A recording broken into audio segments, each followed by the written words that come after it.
Relative athletic score. You're talking before the show here that you're obsessed with relative athletic score. I think I'll just tell you my take real quick on it, and then you give me why you're obsessed. I'm partial. I think it's a great way to look at athletic testing because it is a holistic. What the NFL is trying to do with the combine is give a holistic sort of view of who you are as an athlete. That's why they have you do this completely linear thing called running a 40-yard dash. But then they also have you change directions in a short shuttle, in a 3-cone. And they also have you jump. Single leg, double leg, all that. So they have you do a bunch of different things. And basically what relative athletic score tries to do is measure in each drill, what percentile are you compared to that position? Is your broad jump 90th percentile or is it 10th percentile? And then all of those, if you're basically above average, if you're 60th percentile at every single thing, though, you're probably a pretty darn good athlete. You're probably a 90 plus percentile athlete if you're just above average at everything. And then it factors in things like size as well, because height and weight matter once you get to the NFL. If you're doing, running a 4.4 at 150 pounds, 170 pounds is a lot different than running 4.4 at 270 pounds. So all those things go into it.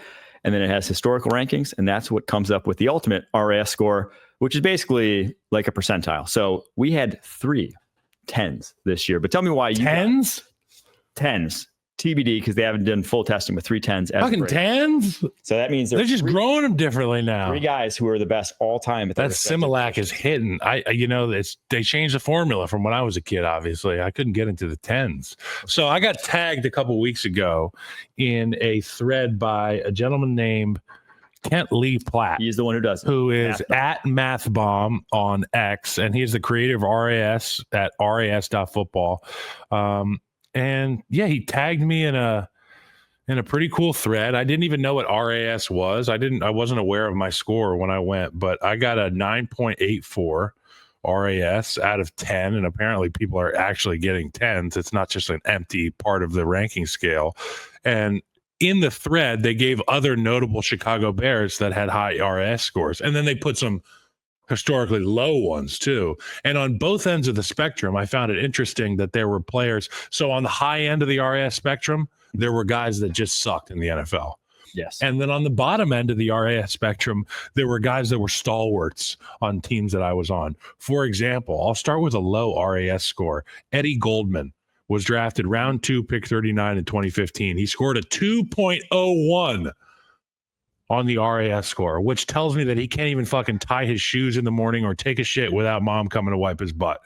But you know what he could do? He could 2-gap his ass off. He could extend in the run game, have gap integrity, and make tackles like nobody's business. So I'll interject here. When we did studies about athletic scores and the positions where they matter the most, center and nose tackle mattered the least because it's it's a phone booth fight, right? Like it's play strength. Okay. It is a play strength position. It's the one that's the least athletically based. So center and they should get paid the least. Those are, it's just, I'm kidding. It's a completely different job description than pretty much every other position. After that, it was like, I think guard may have been second, but the ones that mattered the most, it was corner, it was edge. Surprisingly, wide receiver wasn't super high. Everyone covets traits of wide receiver, not super high in that list. Tight end was pretty high, actually. The better tight ends test out a lot better because obviously unique athletes that have to play that position. Edge was the highest, though. Leonard Floyd. Defensive end. So Leonard Floyd was round 1, pick 9 in 2016, and he scored a 9.81. So he was 26th out of 1,311 linebackers from 1987 to 2016. And then the couple names on this list that stood out to me, Roma Dunze. Roma Dunze was a 9.92. Yep. A freak show. We met him down there in New Orleans, and he was bigger in person. I was amazed at how much bigger in person he was. And then you watch him move, and he moves like a big cat. He's smooth, he's fast, he's explosive, all those things. But then the outlier is Roma Dunze is one of those where Kevin White. You look at his 4.47, you're like, is that a really? Yeah, but he plays football. But he's big, and he can turn, and he can do all the other stuff. Kevin White scored like a damn near 10. Yeah, it was the. And I love Kevin White. Great dude. Seriously, great dude, great teammate, one of the nicest guys in the world. But like, it didn't translate. Yeah. And he's out there in space where you can use those RAS numbers. So is it the first number you look at to kind of get an understanding of who they are as an athlete? Well, I don't want to say like toot my own horn here, but I've been doing this for so long that I instinctively can see a number and just know where it lands and how good.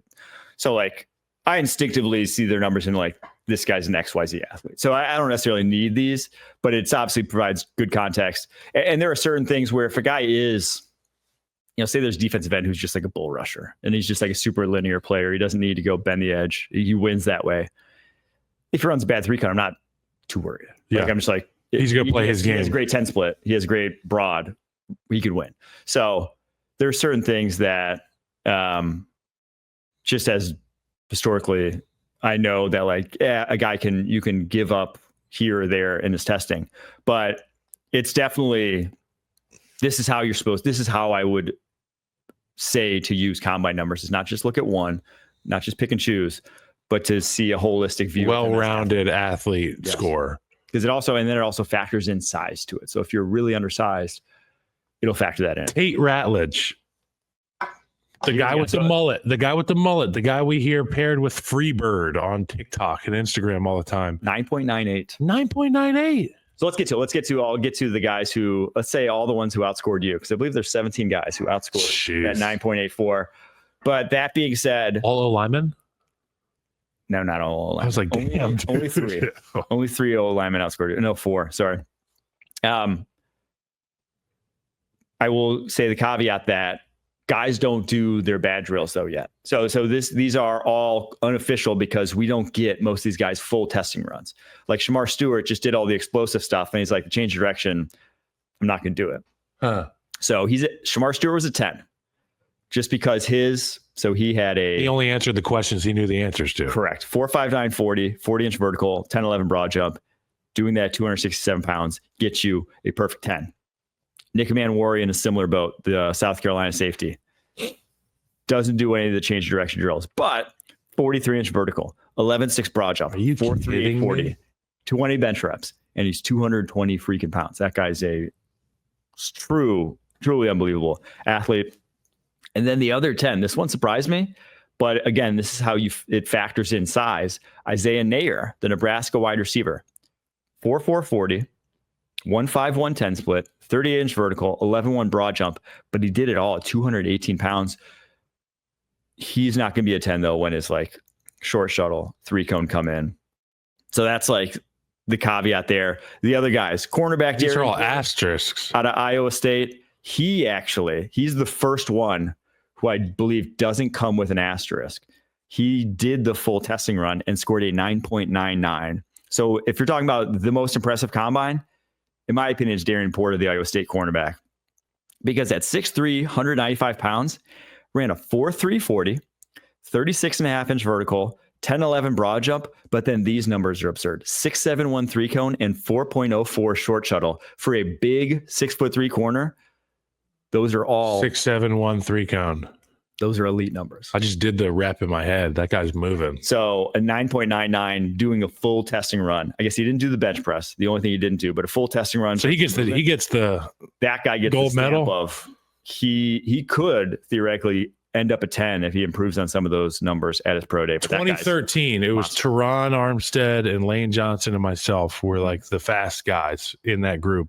And Lane and Teron ran the 40, and I think Teron got like a 4.79 or like a 4.82, and Lane went 4.84, and I went like 4.88. And I remember thinking to myself, I was fast, but I got to do all these other drills because I wasn't that fast. And Lane and those guys were going to be done. And I remember Lane and I talking like, this is fun to compete and to be around all these guys.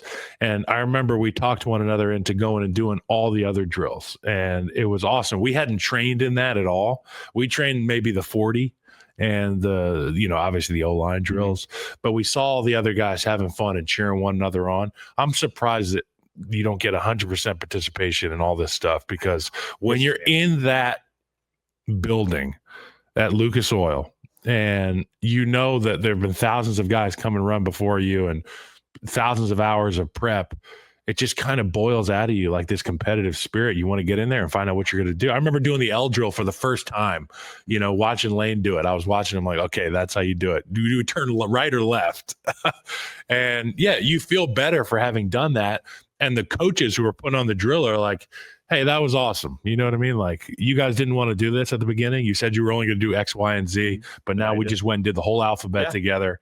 And that's what O-line's about, particularly at the offensive line position. And you saw it over the course of the weekend. The one position with the highest participation rate. O-line. O-line. We're the friggin' goats, man. It was. You can't hold our underwear, everybody else. I had this take yesterday, though, that I think it's my fault that people don't do all the drills anymore. What'd you do to them? I think it's the media calling guys losers after they test poorly. We always frame it as I call them losers when they don't test. That's what we should start doing. Losers for not testing. But no, it's the agents obviously are like the impetus behind guys not testing. I think a lot of those guys want to go out there and compete, want to go out there and prove that they got it. But you see a lot of them, as I have to take my earpiece out because someone's playing music in my ear right now. Is it good? No, I think I'm getting like the main studio CBS feed. But a guy, Gunnar Helm, he like sprains his ankle on his 40-yard. First one, because he false starts. Goes out there, runs like a 4.93, and still every list I saw, Gunnar Helm loser. It's like, dude, why would you want to subject yourself to that? Those are the pictures I saw? Yes. Dude, that's bad. Lateral ankle sprain. Why would you subject yourself if you're a player who's not a high-end athlete, who's maybe doesn't win that way, and like one of your drills is going to be poor? Why go out there, run poorly? Every single media member points a finger at you and says, loser. Because he's a gangster and he will have the last laugh. Because when you were coming out, combine coverage was like, you maybe get a couple articles. And the only article that came out about me was that somebody wrote, every year there's somebody that is fully bald. This year it's Kyle Long. And it was like, I remember I didn't shave my head. I went across the stage in front of all these people and I had like the cul-de-sac haircut, and this obese person, this giant of a whale of a man, was in the back chuckling when I was out there. And it was you could hear a pin drop in that room except for this guy chuckling. It was like, yuck, yuck, yuck, yuck. And then he wrote an hour later, there was an article on Twitter, or a tweet on Twitter, that essentially was just body shaming me. So now I get the opportunity to body shame this nameless, shapeless individual. Bald shaming to me is even worse than fat shaming. Because you can't control it. Can't control it. At all. At all. I know some people are just bigger by, I'm 300 pounds. I understand how that goes. Mike and I are different phenotypes. You know what I'm saying? There's a range there's a range for me and there's a range for Mike. I was never going to end up 310. But I can't control this. Can't. No. You can't even look at it straight, Mike. Mike can't even look at it. It hurts my eyes. But yeah, don't bald shame, okay? Yeah. I think we're past. Or I'm going to end up wearing wave caps everywhere, which is not a bad look. If you're in Turkey, though, I think you can bald shame. I think you can do something about it in Turkey, right? That's where there's just like a hotel of people with bandages. Like everybody has bandages. It's like the next White Lotus season will be taking place at the Turkish hair restoration facility. Oh, I missed this week's White Lotus. I'm going to watch it tonight. Okay. No spoilers. We'll have to report back tomorrow. Other guys that hit the testing well, 9.98 for Tate Ratledge, Georgia guard, and the Georgia center, Jared Wilson, with a 9.98. That's an athletic. Those two guys. Isaac Tesla. Here's a great one.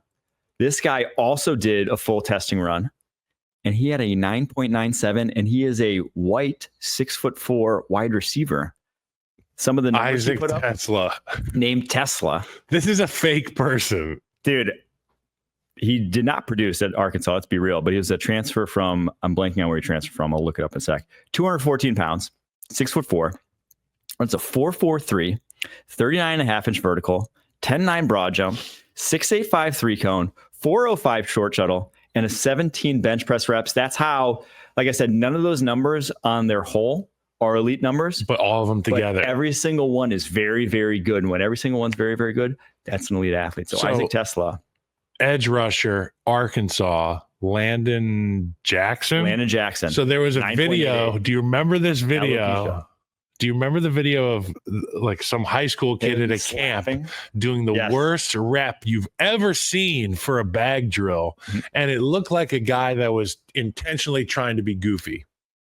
Like you were, well, I don't think it's but you watch it. Yes, you watch it, and I remember I was in the league when that video came out. He's also completely bald, and I was alopecia. Well, it has no hair on his body, but it remember makes it no bald shaming. It adds to the.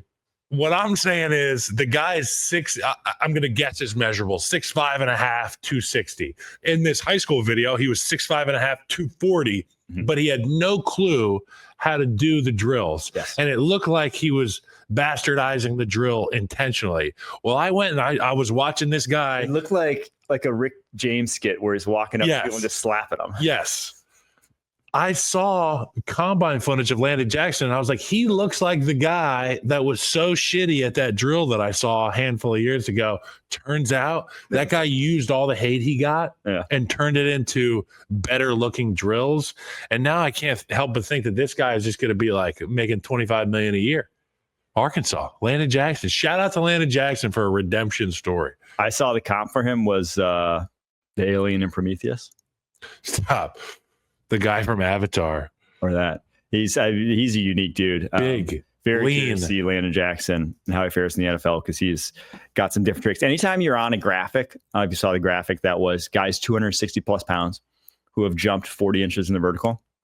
Mario Williams, Myles Garrett, Shamar Stewart, Landon Jackson. That's good company. Sign him up. 2 first-round picks, 2 first overall picks. Excuse me. So and he hasn't been the cool kid. Okay, so this is important.